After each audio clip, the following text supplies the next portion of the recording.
Halo ya, terima kasih udah mencet video ini buat asisten terutama. Kali ini saya David Febrian dari kelas D tim D1A019089 akan menerangkan mengenai materi praktikum acara pewarisan sifat kuantitatif. Nah, di sini saya membuat video ini ditujukan untuk memenuhi persyaratan untuk mengikuti responsi ya, karena saya mengikuti post-test karena kuis kemarin saya tidak lulus. Ya, tidak apa-apa, semoga nanti materi yang saya sampaikan dapat bermanfaat dan dapat sesuai harapan dari asisten ya.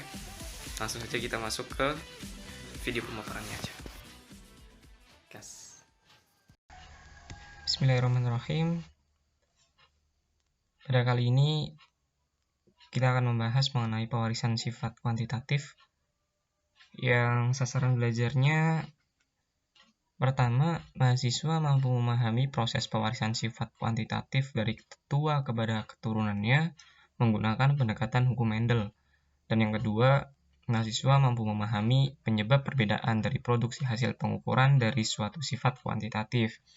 Dan yang ketiga, memahami sebaran distribusi frekuensi suatu sifat berdasarkan sampel hasil pengukuran.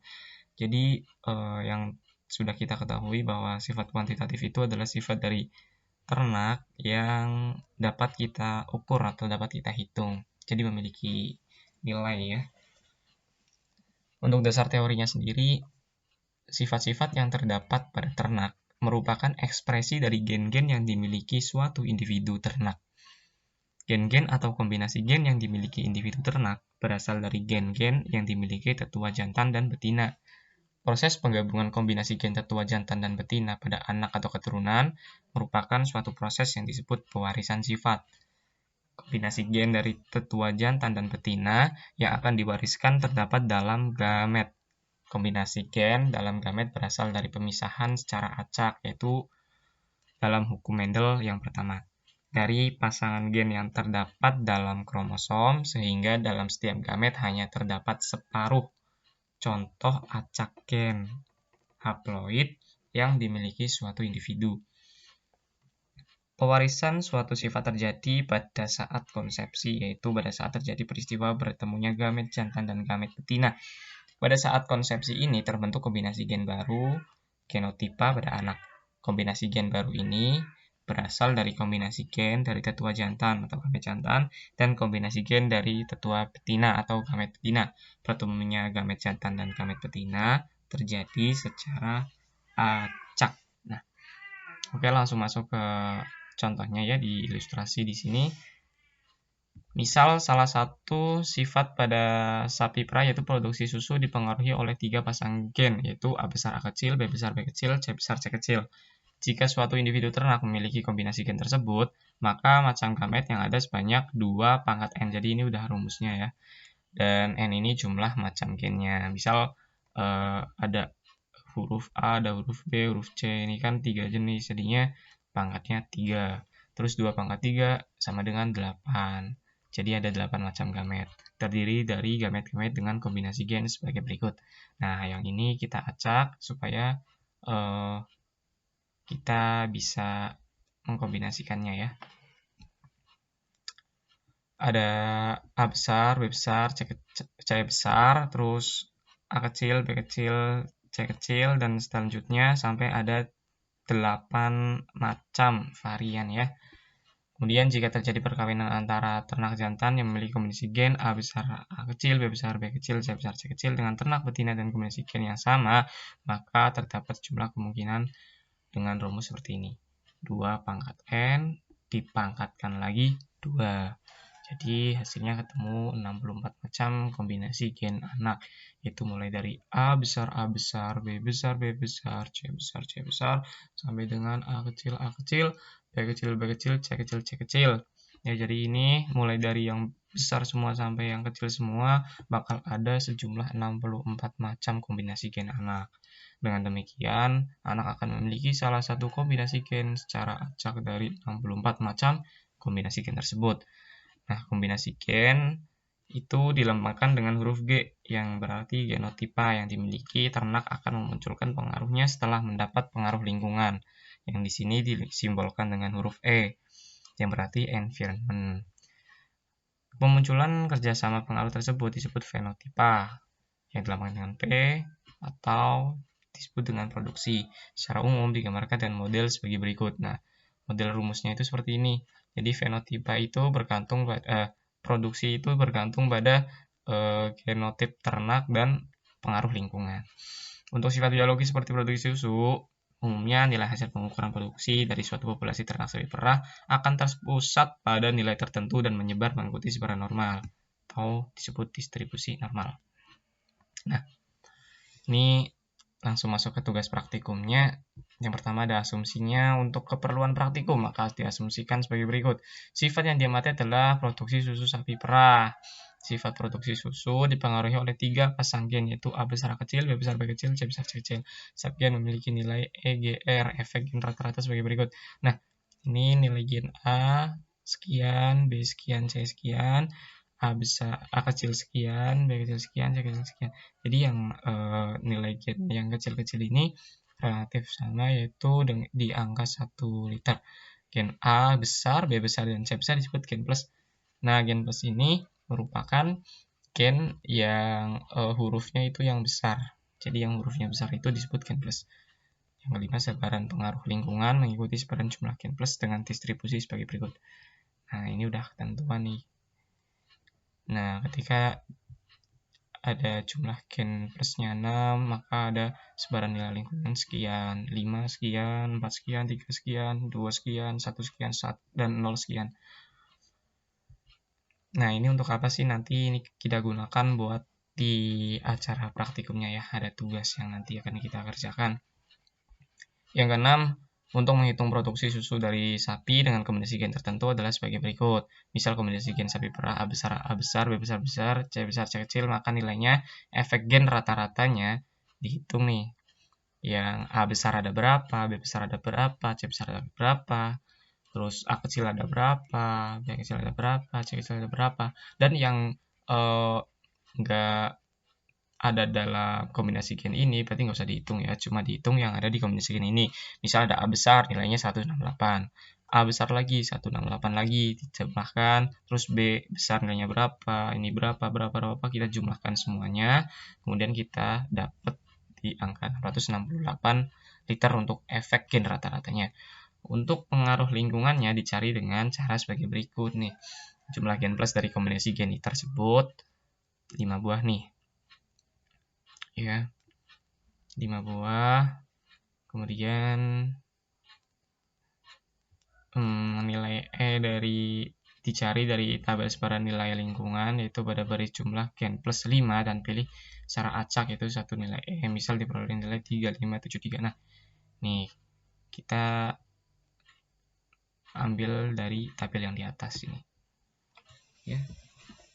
Kita cari di gen plus yang ada 5 buah gen plusnya. Ini kan ada 5. 1, 2, 3, 4, 5. Jadi kita ambil secara acak di sini. Nah, di contoh kita mendapatkan nilai 3573. Nah, terus kita akan menghitung produksi susu dari sapi dengan kombinasi gen tersebut. Rumusnya kan tadi ya G plus E, tapi di sini kita menggunakan rumus P sama dengan EGR plus E. Nah, EGR-nya tadi yang ini. Nih. Terus yang E adalah yang ini.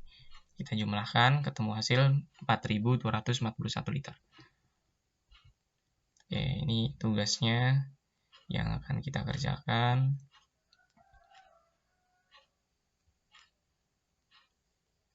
Ya, hampir sama seperti yang tadi, cuma ya kita akan langsung saja masuk ke lembar kerjanya biar langsung praktek saja ya. Ya, kita udah ada di lembar kerjanya ya. Ini udah diisi. Jadi sebelumnya kita mengisi tag anak ini. Nah, tag anak ini sesuaikan aja sama nomornya. Ini misalnya ada 46, ya udah kita kasih aja 46 per 09 2020 gitu ya. Terus ini sesuai tanggal aja. kombinasi gennya kita acak ya dari kombinasi gen yang tadi ada di soal. Terus yang ini nih, gen bejantan dan gen betina kita acak, ketemu sejumlah 64 jenis kombinasi. Terus kita acak, kita pilih secara acak. Ya, ketemu di sini sebagai contoh ada A besar A kecil, B besar B kecil, C besar C besar, C besar C besar. Nah, kita menghitung jumlah gen plusnya. Tadi yang huruf besar kita hitung ada berapa? 1, 2, 3, 4, ada 4 buah. Ya, kemudian kita hitung nilai gennya. Untuk nilai gen A besar ada 1, B besar ada 1, C besar ada 2, A kecil ada 1, B kecil ada 1. Terus kita jumlahkan dengan nilai masing-masingnya. Ketemu hasil ini 469. Nah, tadi kan rumus E udah diketahui ya gimana. Kita lihat lagi cara menghitung nilai E, yaitu dengan cara kita pilih secara acak di tabel sebaran nilai lingkungan. Tadi kan nilai gen plusnya ada 4, kita ambil secara acak saja di sini. Kita lihat berapa di sini. 3445 ya. 3445. Nah, kita pilih secara acak aja di sini. Terus habis itu kita tinggal mencari produksi susunya, yaitu ditambahkan antara ini dengan ini, ketemu hasil ini ya. Kemudian setelah kita hitung semuanya jumlah 64, kita hitung produksi rata-ratanya atau rataan produksi susunya. Jadi produksi susu yang udah kita hitung dari 1 sampai 64 kita jumlah semua, kita bagi dengan sejumlah nilai yang kita hitung, jumlah data yang kita hitung. Karena di sini kita menggunakan produksi susu, maka yang dihitung hanya betinanya saja. Dan untuk betina itu ada di nomor yang genap ya, nomor yang genap. Jadi dari 64 ini kita ambil separuhnya saja, sehingga jumlah dari semua produksi susu kita bagi dengan 32. Kemudian kita ketemu dengan nilai sekian. Nah, untuk simpang baku bisa menggunakan rumus dan bisa menggunakan kalkulator. Oh ya, ini yang rataan produksi susu juga dapat menggunakan kalkulator ya. Dan di sini saya akan menjelaskan gimana caranya. Kalian harus menggunakan kalkulator saintifik ya. Jadi sebelumnya kalian harus membuat kode-kodenya dulu dengan cara tekan shift, kemudian mode 3 sama dengan, kemudian klik pencet lagi mode 2, kemudian masukkan datanya, data produksi susu itu tadi kita jumlahkan dengan cara misal nih yang dari bawah 3612 M plus 3105 M plus 4209 dan seterusnya sampai habis. Kemudian kita shift lagi, tekan 2, 1 sama dengan. Nah, itu akan muncul nilai untuk rataan produksi susu. Nah, untuk mencari simpangan baku hanya berbeda pada di akhirannya saja. Ketika yang rataan tadi akhirnya ada shift 2, 1 sama dengan, yang simpangan baku hanya berbeda dengan menggunakan shift 2, 2 lagi, terus sama dengan. Nanti akan ketemu simpangan baku. Nah, di sini ada tabel distribusi frekuensi gen plus. Ini ada data gen plus mulai dari 0 sampai 6. Nah, kita cari yang gen plusnya ada 0 ada berapa. Ya, yang gen plusnya ada 0 ada berapa, kita cari yang di kolom ini nih. Kolom jumlah gen plus, kita cari yang 0 ada berapa. Terus yang 1 ada berapa, yang 2 ada berapa, seterusnya, yang 6 ada berapa, ya.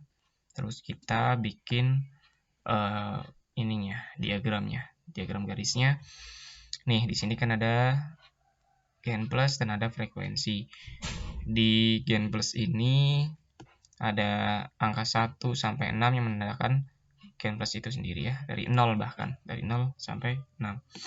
Nah, untuk gen plus 0 kan tadi frekuensinya adalah 1. Jadi di baris yang horizontal ini di 0 kita titikin di frekuensi garis vertikal yang nomor 1. Kemudian yang gen plus 1 selanjutnya sama, kita taruh di nomor 4, terus yang kedua kita taruh nomor 14, yang ketiga kita taruh di nomor 19, kita lanjut ke yang nomor 4, gen plus 4, kita taruh di frekuensi 18, terus gen plus 5, frekuensi 7, gen plus 6, frekuensi 1, kemudian kita gabungkan dengan garis titik-titik yang tadi. Nah, kita dapatkan diagram garisnya. Kemudian ada distribusi frekuensi kelas produksi. Nah, kelas produksi ini merupakan rentang ya, rentang hasil produksinya dari dari sapi tersebut. Nah, rentang 2450 sampai 2800 itu ada berapa? Kita cari ada berapa. Kemudian yang selanjutnya juga sama, kita cari ada berapa dan kita masukkan ke diagram lagi. Hampir sama seperti yang tadi. Kita hanya masukkan data terus kita gabungkan garis-garisnya. Ya mungkin cukup sekian sih yang dapat saya sampaikan. Semoga membantu dan menyelamatkan saya dari nilai yang tidak baik untuk praktikum ilmu pemeliharaan ternak ya. Amin.